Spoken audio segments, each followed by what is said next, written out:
A new Elder Scrolls leak is making the rounds, and unlike most of the rumors, this one is weirdly specific. Today, I'm not here to sell you on the hype. I want to break down why this leak feels real, more believable than most, where it starts to fall apart, and where it actually lines up with Bethesda's history and what we know about the Elder Scrolls 6.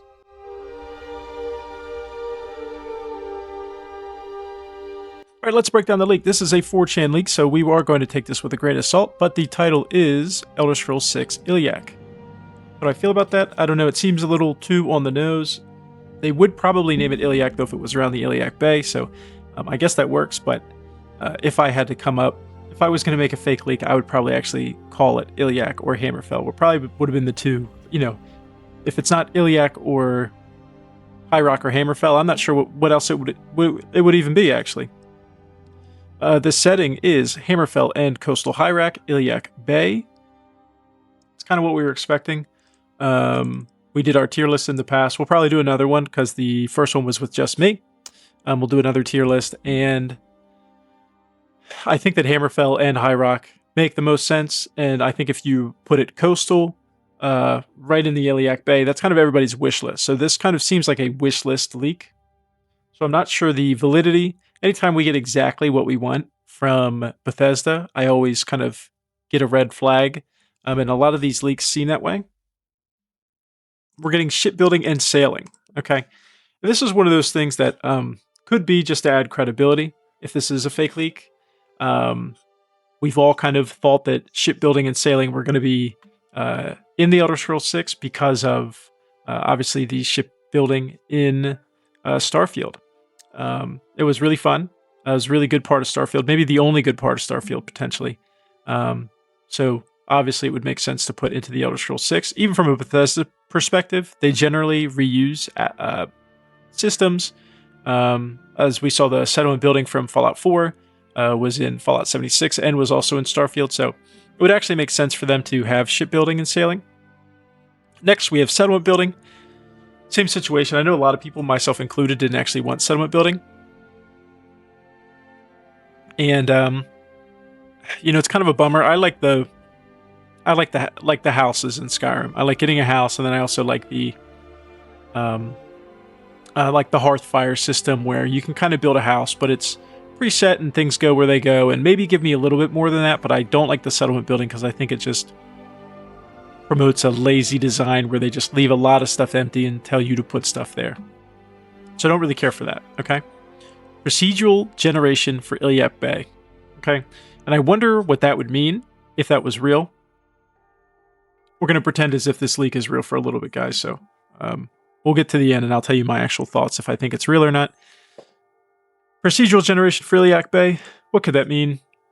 Maybe when you leave the port, you go into a kind of a traveling system out in the bay where you can't really land at just anywhere on the coast. You have to land at ports, and while you're out there, there's some procedural generated ships or little forts on the water, or it could be anything like that. I think that that's probably what that would mean, and that's what that would look like if that were real. I don't think that there's going to be a seamless open world, especially if you can sail. I just don't see that from obviously what I've seen in the past, and just kind of how the creation engine runs and what Bethesda normally is capable of doing. The factions: Thieves Guild, Dark Brotherhood, Fighters Guild, Mages Guild. This is a wish list thing. This is what everybody would want. All the guilds from Skyrim, plus the Fighters Guild. Imperial Cult and Temple of Three, not joinable. Okay, so this is just an additional faction. Crowns and Forebears. So the Crowns and Forebears are kind of different groups in the Hammerfell kind of hierarchy, and I guess how they govern. Are mutually exclusive factions, so you could pick one or the other. The internal codename, White Beach. So I guess the only thing that this might sound dumb, but the inclusion of this to me gives it like a little bit of validity, because you would just not include this. Would be my thought. Because why add this? But internal codename White Beach. We know that they do have internal codenames, but it's one of those things where does it actually increase the validity? I kind of feel like it does, but I guess in all actuality, it probably doesn't, but just my hunch feels like it does. And some details align with older leaks like ships and sailing. So we kind of knew about the ships and sailing in the past. I have another Reddit post to pull up for this here in a second, but not included, right? So this is the contradictions with older leaks that we got. Sword singing for the player, the Dwemer's return, Orsinium, and generic Starfield style NPCs. So basically we would not be getting any of these. I kind of feel like I would be shocked if we didn't get any of Orsinium, right? I mean, if it was located here in the Iliac Bay and we didn't get any Orsinium, not even just like a little corner of it. Dwemer return, I guess that makes sense. I wouldn't be shocked to not get the Dwemer return. Sword singing for the player. I don't think that you have to replace the shout system. The shout system was fun. I don't think that there has to be an alternative, so I don't think it's crazy that that wouldn't be in the game. And then generic Starfield style NPCs. Everybody hated these. Mainly because they looked ridiculous and they really didn't offer anything to the game. Because the city didn't actually feel any bigger with them walking around because they didn't actually go anywhere or they didn't have a house or anything like that. So the generic Starfield NPCs, I would be glad that they would not be included. All right. The story revolves around Nocturnal, Periite, and an Akaviri artifact. This would be pretty unique, especially because I think Periite is one of the underrepresented Daedra. I mean, he's probably the least, well, at least in Skyrim, he's definitely the one that you remember the least, most people at least. I think this could be a cool plot. I guess I would have to know more, so it's hard to just say revolves around Nocturnal, Periite, and an Akaviri artifact. Seems like three things you could have just drawn from a hat. I don't think that this really helps the validity much, but if that were the case, that would be kind of cool. I would like to know a little bit more about Periite, and I think Nocturnal is pretty cool. Obviously, she's shown to a decent degree in Skyrim, so it might be good to bring her back. The Crowns and the Forebears oppose the Thalmor-Aldmeri invasion. This is, I suppose, the assumption that, the Thalmor / I guess Aldmeri could have invaded anytime throughout the history of the Elder Scrolls, but this to me would seem like a callback to that we're around the Skyrim time frame, or at least even before. Maybe it could be the Great War, whatever they call it in lore. I actually don't know what they call the war. The Aldmeri versus Empire War. But I think it's hinting that it would be around that time, which to me seems rather unlikely because all of the games seem to be pretty spaced out. But hey, who knows? They could change it up. World, rulers, towns, and outcomes change based on faction choice. Okay, Todd Howard must have wrote this because this is something that he would say at a press conference. Is this true? Would it not be true? Could it be put in the leak that this is what they're trying to do? Yes. Is this actually going to happen? Probably not. Even if this leak is true, this could be fake, right? Main ending similar, but paths differ. This feels like fluff. This is because if I told you, well, the endings are different, but it was a Bethesda game, you would say, well, they're probably similar, but the paths are different. Again, this kind of just seems like building credibility with me. But world and tech, open world. Okay. Cities and interiors mostly seamless, few load zones. I really don't know what that means. Every house probably would have a load screen. I guess this is saying that maybe not every house has load screens, but big houses with large interiors probably would. Procedural generated areas separate from handcrafted zones. I mean, how do you separate them? What does that even mean? Like the city? I don't even know. Is there filler space in between handcrafted areas? How do I know what's handcrafted and what's procedural generated? Again, this could just kind of be... I think because most people think that there's going to be some procedural generation in the game. that this could just be something that is trying to build trust with us, that say, okay, maybe this is all real because they're telling us things that we wouldn't want are going to be in the game. Right? Because if it's all just everything's perfect, then we wouldn't believe it. But if there's some things that we didn't want, then maybe we would believe it. I don't know. Marketing allegedly starts January 2026. Well, it is December 27th. So I guess we'll see soon. Full reveal at the Summer Showcase 2026 and targeting Q1 2027. Platforms not Xbox exclusive, PlayStation version reportedly delayed. Unconfirmed, take it with a grain of salt. Okay, so what are my thoughts? Well, 10 minutes in, I can give you my thoughts. Sorry if I rambled too long there, but I think that this is actually not completely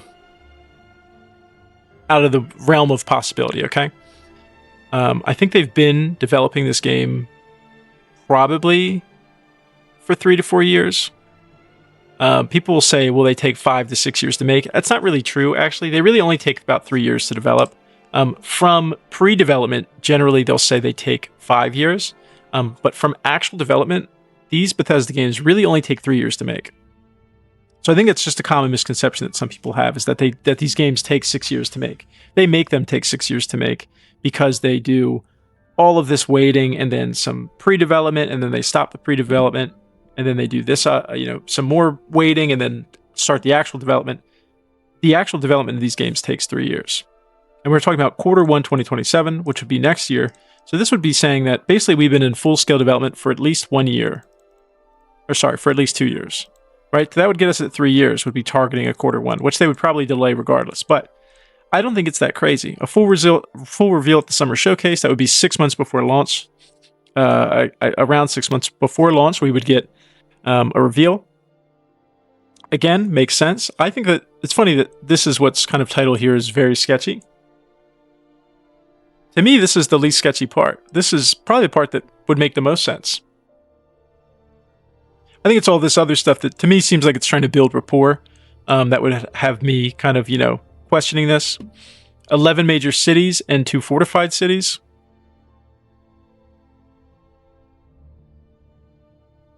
I mean, I think in Starfield there was like 3 major cities, or 4.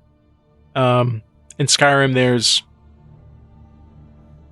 you would say, 9? But there's really like 5 actual like major cities. Unless you would include all of the smaller ones as major cities as well. The factions, they're going to give me exactly what I want. All my factions, crowns and forebears, mutually exclusive faction. So they're saying this is your Imperials and your Stormcloaks. Again, kind of just seems like that it's not the most compelling. I would say all of this, funny enough, all of this to me is not the most compelling, because I think all of this stuff, if you had me make up a leak, this is probably what I would have made up. This stuff, though, because I probably would have said sword singing was going to be in the game, but I guess it's important to say what's not going to be included, because you build a little bit of rapport, like we said. This can feel a little bit random, but, it could be Bethesda. This could actually be a Bethesda thing. And then I think the release, like I said, is actually not the most sketchy part. I think we're getting close to getting something about the game. I think when people say, okay, the marketing allegedly starts in January 2026, that's next month, that's insanity, right? Okay, well, marketing technically actually started in, I think, 2018. So the marketing's actually already started. So anybody who thinks that this is out of the realm of possibility, I think just needs to recognize that first. Full reveal at the Summer Showcase. Again, I'm pretty sure this game's probably been in development since at least 2025. Should have been more prepared and brought up different times that they said the game has been in development. I know recently they said that the game is in full development, whatever that might mean. Granted, we're a little over a full year away from here anyway. If they're over halfway down the game, this makes sense. And I think they very well might be. Here is, sorry for the explosion. Oh my god, I just blew my eyes off. Pretty much the same thing. Temple of 3, not joinable. Imperial Cult, not joinable. World is open. Interiors and cities are free of load zones, minus loading into procedural generated areas from handcrafted areas, and vice versa. I really don't know what that means.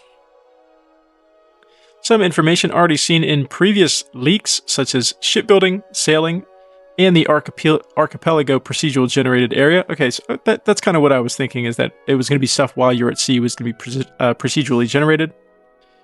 Directly disproves previous allegation info about sword singing, though.